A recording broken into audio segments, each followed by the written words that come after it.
نبی کریم صلی اللہ علیہ وسلم پر جب کوئی تکلیف آتی، کوئی پریشانی آتی، تو آپ اس وقت کون سے الفاظ اپنی زبان اقدس سے ارشاد فرماتے، ادا فرماتے؟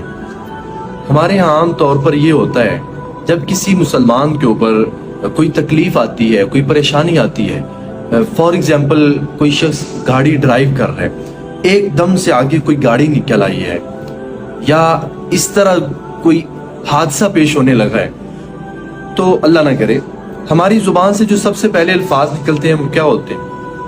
سب سے پہلے شخص کو گالی دی جاتی ہے، سب سے پہلے گالی دی جاتی ہے۔ کیوں؟ یہ تکلیف کا وقت ہے، اور اس وقت ہم اپنی زبان سے کیا الفاظ نکال رہے ہیں کہ ہم دوسرے کو جو ہے وہ گالی دے رہے ہیں۔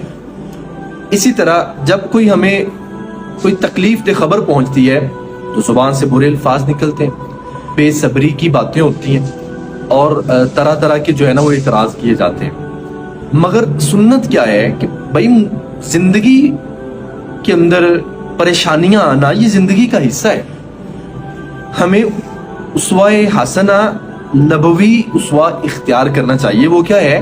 ابن عباس رضی اللہ عنہ فرماتے ہیں کان یقول عند الکرب، کہ پیارے حبیب صلی اللہ علیہ وآلہ وسلم جب آپ پر کوئی تکلیف آتی تو آپ تکلیف کے وقت یہ کلمات جو ہیں وہ ارشاد فرماتے تھے، لا الہ الا اللہ العظیم الحلیم، لا الہ الا اللہ رب السماوات والارض ورب العرش العظیم۔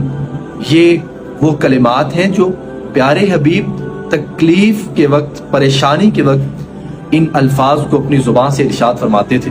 تو ہمیں بھی یہ الفاظ جو ہے یاد کرنے چاہیے، زندگی کا حصہ بنانا چاہیے۔ جب بھی کوئی تکلیف آئے، نہ بے صبری ہو، نہ گالی ہو، نہ اعتراض ہو اللہ کی ذات کے اوپر، اپنی ذات کے اوپر، بلکہ قدر اللہ ما شاء فعل، الحمدللہ، اور بے صبری کی باتیں نہیں ہونی چاہیے۔ اس طرح کے کلمات جو ہیں وہ ادا کرنے چاہیے۔